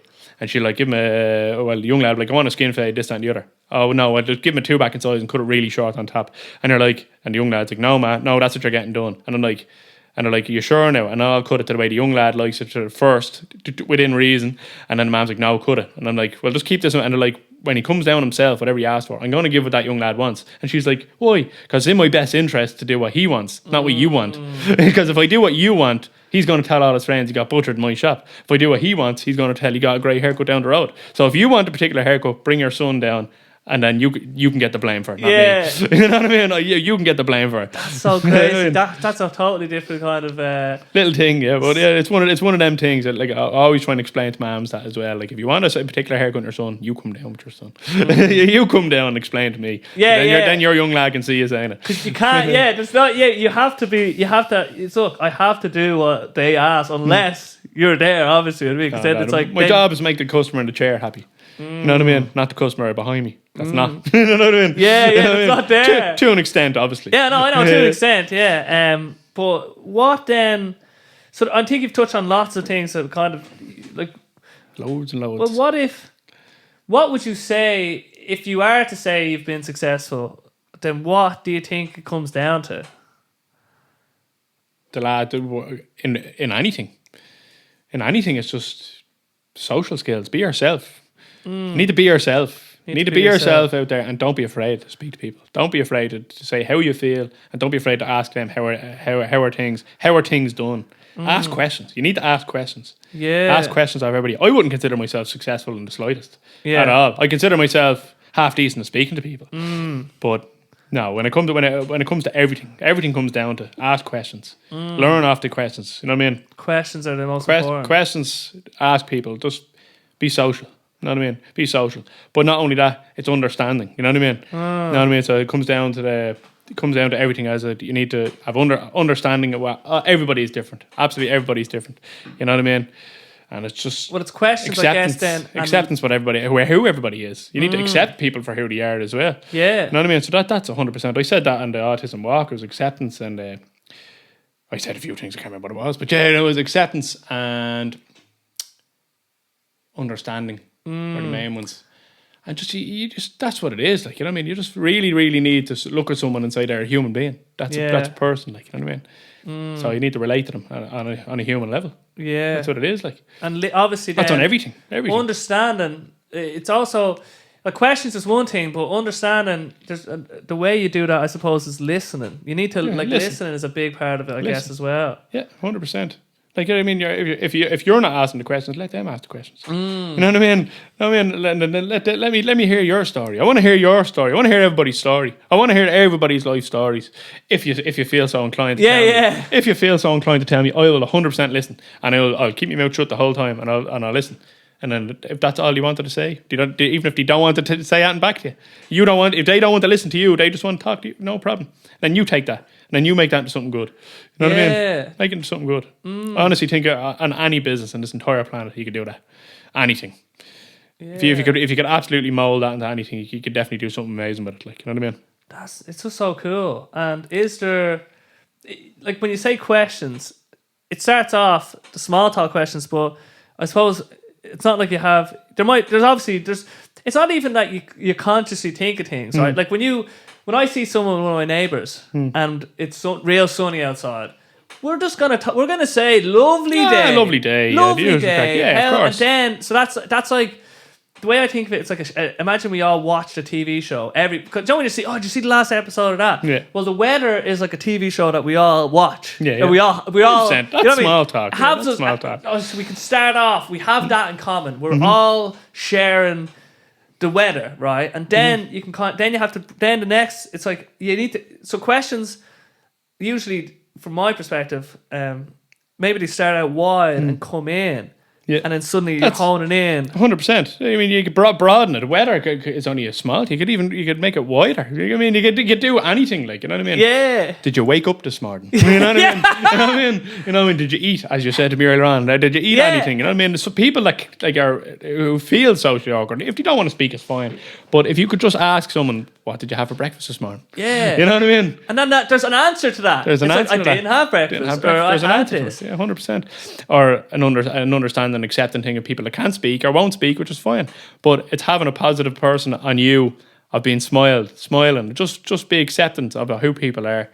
And just have it, but like you know when you were younger and you used to see people that couldn't speak, or you felt a bit awkward. You're like, oh my god, like, how do I deal with these people around me? Say nothing. You're like, oh man, what's the story with you? How are you getting on? You know you're not going to really get an answer, but just still be nice and still be that. But by doing that over years, I've noticed the amount of non-verbal people I do know that when they see me, they're like, oh, you know what I mean? They can't speak to me, but they know who I am and they know exactly it's a positive thing. Yeah. Like, I mean, there's a couple of kids that come outside the shop that can't speak and they're in wheelchairs and stuff like that, and they'll always stop at the shop just to look in, and I'll always go out and I'll have a conversation with them. Doesn't mean they're not going to speak to me back, but I'll sit there and I'll have a conversation. Me doing that, they know, oh, this is grand. I feel normal. Yeah. You know what I mean? I feel good. This makes me feel good. I feel good. You know what I mean? That's the thing.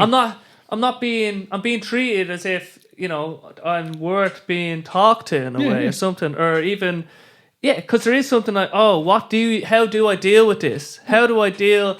Because let's say I won't be used to dealing with people like non-verbal people, so then my first reaction would be to like not talk, and then I'm shocked. You know what I mean? And that's like how's that making that other person feel or whatever? You know what I mean? Versus just approach it as if like with that positive, with that openness, 100%, and then it makes everything just better. You know what I mean? But you've obviously. You're like a ninja conversationalist, you know what I mean? Because you've developed this skill over time. And it's so funny that I knew obviously barbers and talking would go hand in hand, but I didn't realize that it slowly gets broader and stuff like that. I have more of an interest about people in general. You know what I mean? So that's where I nearly look into it more of, this person does that job. All right, I'll look and see what he does. You know what I mean? This person has this disability. I'll look into that disability. I want to look at that. You know what I mean? I want to see what's going on there. I want to know what's going on. It's just, I don't know. You're basically you're learning. Your like view of the world is broadening from every conversation that you have. It's broadening considering I've never lived here. You know That's what I mean? Yeah. I've never lived here, but no, definitely has. Well, you've travelled the landscape of humanity in a way that's like a novel, like reading a book. Yeah, 100%. And there's so much more to learn. Jesus, like I could speak for 20 hours. And when it comes to talking and socializing and stuff like that, and there's so many different types of people you could talk about and this, that, and the other. You know, and actually the thing. But no, 100%. It just comes down to just accept, understand, and speak, and ask questions and listen. You know what I mean? Just all. No, 100%. Definitely is like. Jesus, I need to start thinking about this more. I need to think about and another thing, is that I don't do really is introduce myself to people. Like if I see someone new, or what I'm going to try. That's to do an awkward one for me now. Yeah. I'm like, because I suppose with the barber and they're coming to you, they're coming to sit down. Yeah, exactly. But let's say for me, I plan on start going to open mics and stuff, right? and I'm going to go on my own, and I'm going to have to. If I don't want to just be sitting there on my own awkwardly. If I see another, let's say I see someone else with a guitar, bang. I need to. It scares me a bit when I think I'm gonna have. But you have to do them things. Yeah, you have to feel uncomfortable to learn. I know. You know what I mean? You have to feel uncomfortable to learn. If we're going to do something that we're comfortable with our entire lives, like, you know what I mean, and you're just setting yourself up on one road. Yeah, you know what I mean?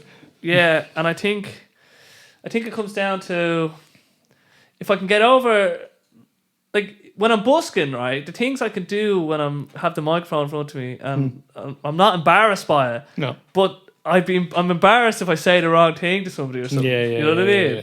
Which it does happen. Yeah. You are human. It's going to happen no matter what. And then you're like, damn. But listen, that's just life. Like, you know what I mean? 100%. Don't get me wrong. I've lost customers in the shop as well by saying something tick. And I'm like, then they leave and I'm like, damn it, I shouldn't have said that. You know what I mean? What? I'm like, I shouldn't have said that. Like, you know what I mean? Just silly things. That and you're is like, crazy. You're like, all right. But then you'd see the person then a couple. You're no matter what, in the Barbering, if someone's from around here, you're going to see them again. No matter what you will. Could take 10 years, you're going to see them again, no matter what.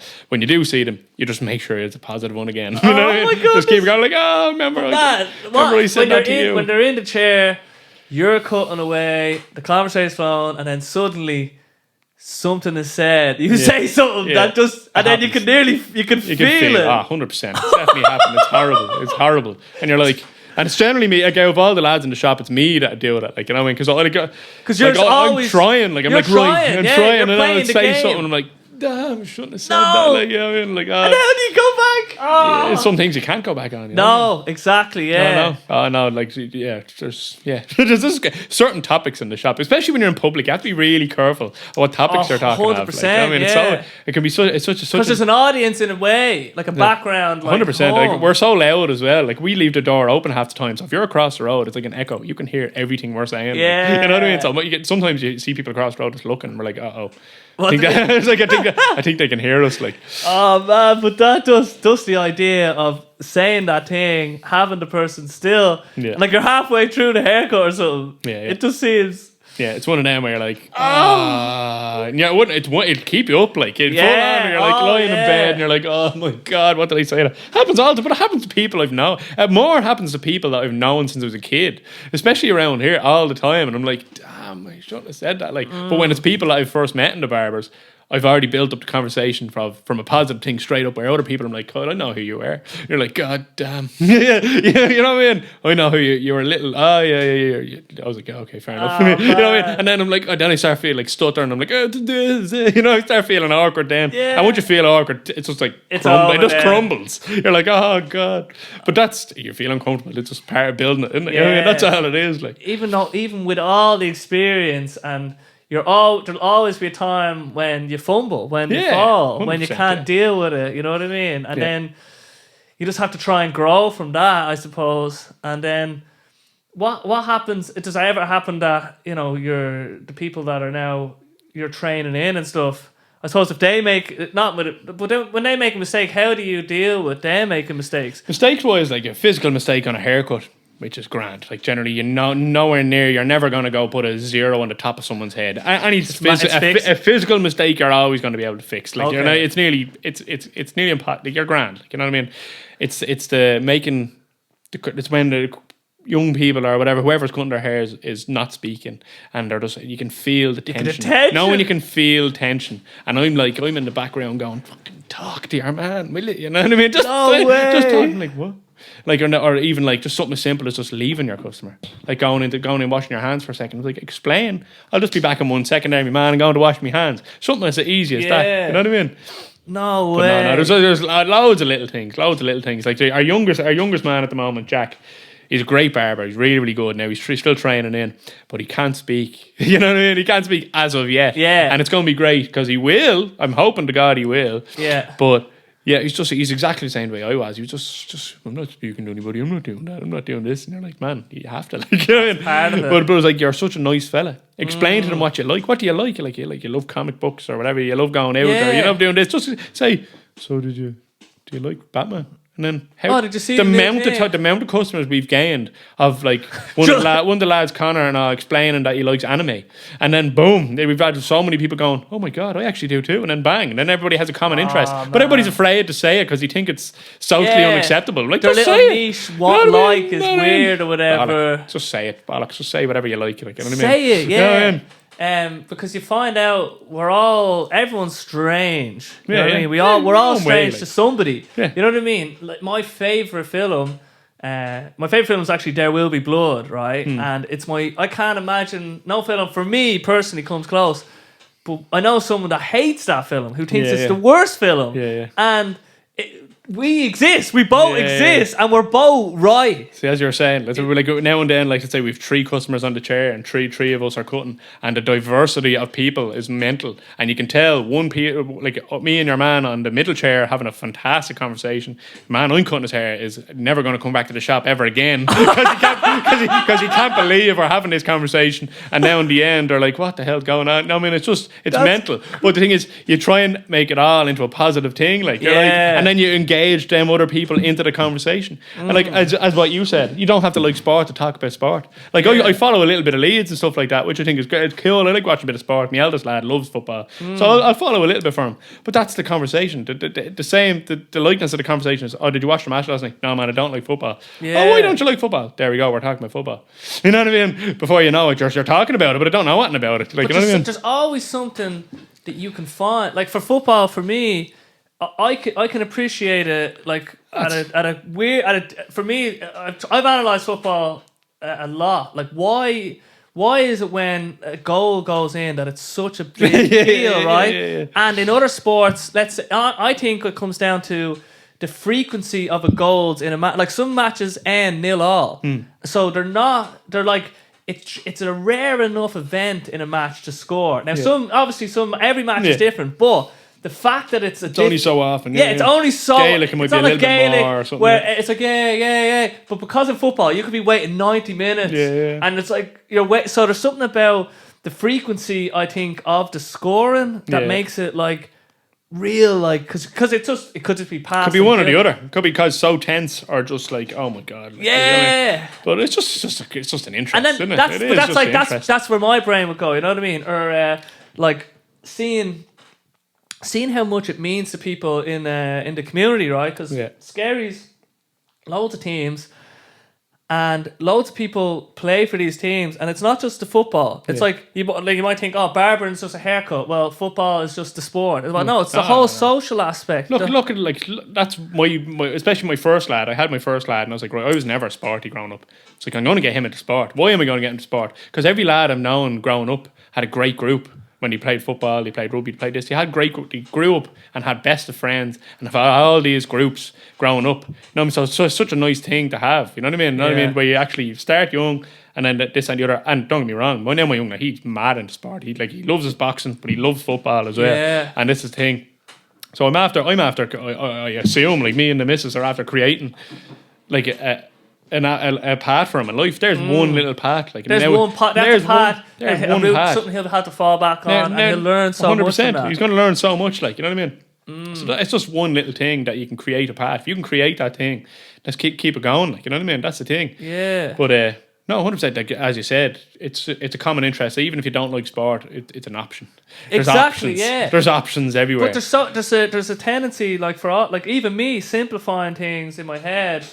Like this conversation with me is completely changed how I view barbering. Like it's like, oh my god, it's a much more beautiful thing to me now. That's what barbering is to me, 100%. No, it's definitely social. Definitely social. I didn't. I was like, oh, like it's all the hair, or whatever. Like not even that. And I always thought, for me as a customer, like that's part of it. But we have an idea. We don't understand things really. You know what I mean? Like society nowadays, what do you want to be when you grow up? Imagine when I want to be a barber.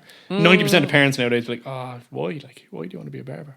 No one really sees it as like anything else. The same as like even like some tradesmen. People are like, oh, would you not want to be a doctor? Why do we have to? We don't need to say that's that. You know what I mean? There's some doctors, I'm sure, that hate their job. Oh yeah. You know what I mean? That don't want to be 100%. There. But if you love something and you put your heart and soul into it. That's all that matters. That's all we can do. It doesn't matter what it is, right? Because we're all every human is different, right? We're all just gonna live on this planet for as long as we're gonna live. So the only thing we actually, well, hopefully we can do is that we spend our days doing stuff that makes us happy and fills us with joy. You know what I mean? And it doesn't matter what that is. No. And it can be found in everything. And like working with your hand, like you work with your hands and you work with people as well. So for me, I'm moving more to like. So I've been doing I'm doing contracting 2 days a week. I've been working on this app with my friend Chuck for the last 3 years, but I'm actually leaving Chuck, not really Chuck, but the company and the app and stuff. And I'm actually going to be going more full time in the music now. Like the music's kind of always been something it was a pipe dream in a way, as in I'm going to be able to do this in 2 years more full time or whatever. But now it's that now, so I'm in the process of signing stuff over because we set up a company and whatever. But because I want to start, like, I know myself. What gives you more joy? What gives me more joy? And that's what it's a. Like, don't get me wrong. We all need to look after our financials at the end of it. 100%.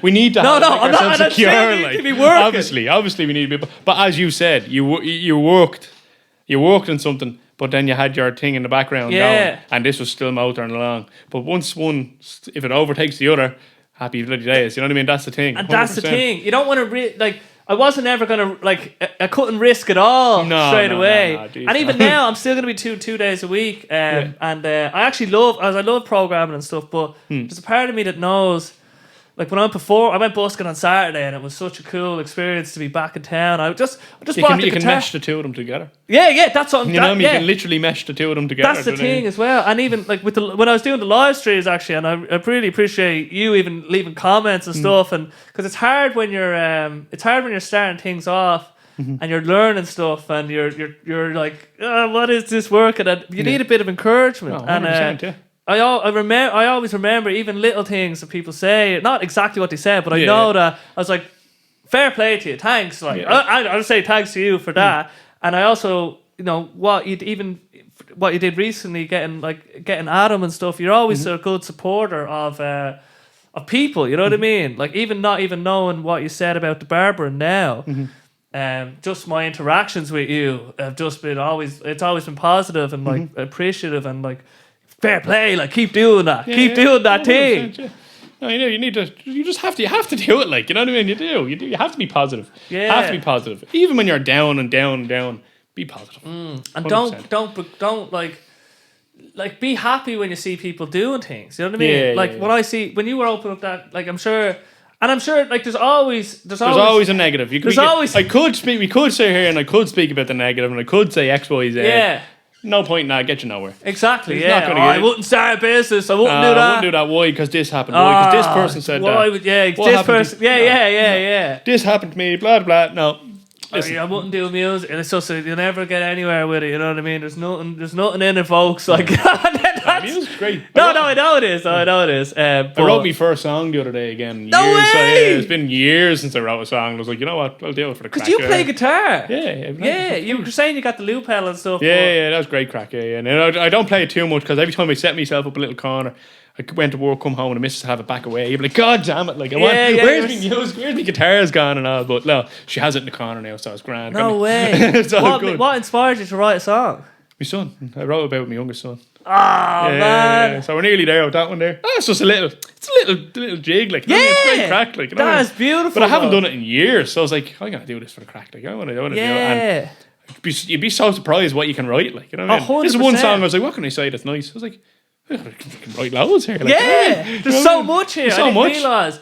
And then my eldest fella, he was beside me as well, so he was writing words down as well. And then he actually came up with some good stuff, and I was like, what? Like, it's a bit rough stuff and some nice stuff as well. Yeah. So I was playing while he was writing all the lyrics, and then I was playing for him. So we have his first song as well now. I'm gonna get that one framed and put that one up. That's pretty cool one. That is beautiful, man. But that's something amazing to share with kids as well. Yeah. The music, it's anything. It's like, as you said, we need to do our work in this time, but it's music, sport, anything. Just do something. You have to do something. Like, you really do. Like, training to me was always good for my anger. Got rid of my anger and stuff like that. But it still didn't get my mind enough. So music made my head just go elsewhere. So it was great. Yeah. So I go home and I just play the piano or whatever. I'll pick up the guitar and my mind's gone. You won't get me, like, you know what I mean? Kyle's not on the phone at the moment, like, you know what I mean? But it's just one of them things. You need to find something just to click off for a while, like, you know what I mean? Jesus, it's great that you still have that, because now that you've put in the time, you can still obviously play and. A little bit, yeah. Yeah. But we all. I think every musician kind of says, "Oh, we can't do whatever," but we're actually all right. You know what I mean? We can get things done.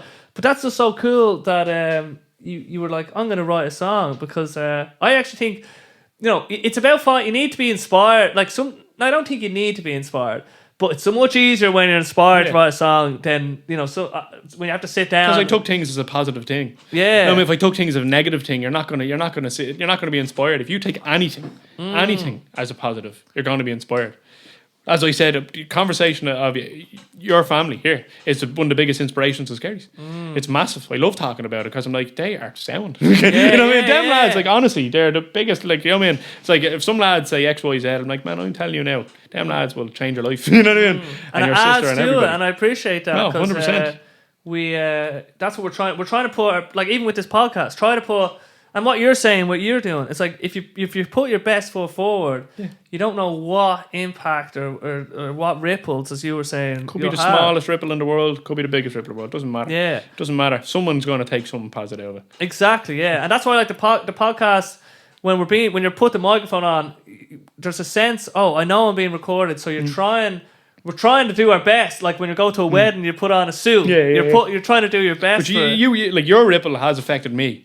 And I've used that in the shop. Like I never use myself. I'll always use people's other stories. Yeah. You know what I mean? And your ripple has affected me, which I'll make sure it affects everybody else as well. And if we don't speak to each other that much or any of that crack, but I know who you are. I know how much of a positive lads you all are and your sisters and all. And it's 100% positive. Like, you know what I mean? Yeah. So you are already doing it. But that's a small ripple for me. Yeah. And like, I even in small instances, I've realised that like when I started doing busking and Skerries, I noticed some other lads starting the busking, and I was like, "Oh my god, I probably started." I picked up the guitar. I did. I picked up the guitar when I seen you doing it. That's amazing. Because whenever you were live on Facebook, I was like, "Hold on there, man. I'm going to pick that up as well." You know, so I'd be picking up shit and my missus like, "Put that down, will you?" I'm like, "No, like I want to do it. I want to do it." Like. And that's what I mean. And who knows? Like, maybe like who will hear this and be like, "Jesus, he got started as somebody who wasn't socially capable in his own words." Yeah. And now he says that that's the most important part of his job. That part that he loves is the social aspect. It's such a way to realise that, okay, the person I am now isn't stationary. It's going to change, and it can change, and it's possible to change. Yeah. That's such a beautiful sort of idea and message to get across. Yeah. No, 100%. No, it's just... You can't explain it. You just have to do it. You just have to do it. You just have to do it. You hear that, folks? And I don't know how long we've been, but we've been for a while, I imagine. I'm going to have to chop this up in whatever way we did. At least we had the audio. I'm really, like, we have some video. Happy days. And then it cuts up. But the audio for me is the most important, you know what I mean? Yeah, of course. But really appreciate having on. This has been such a good time. Anytime. And we'll definitely need to do it again when we figure out the camera situation. Because what I'll explain, if you're here till the end, this little box here, the audio was supposed to be coming from this, but the computer kept thinking it was the webcam, and I keep looking to that as if it's on, but it's not on. I know. Yeah. That's I'm like, what are you looking at that for? You say something. I'm pointing to the camera. There's no one there. I'm so used to it. It's plugged out and everything. It's plugged out. Oh man, that's so funny. But all right, I gotta stop this. Awesome. Go on. I keep looking at it as well.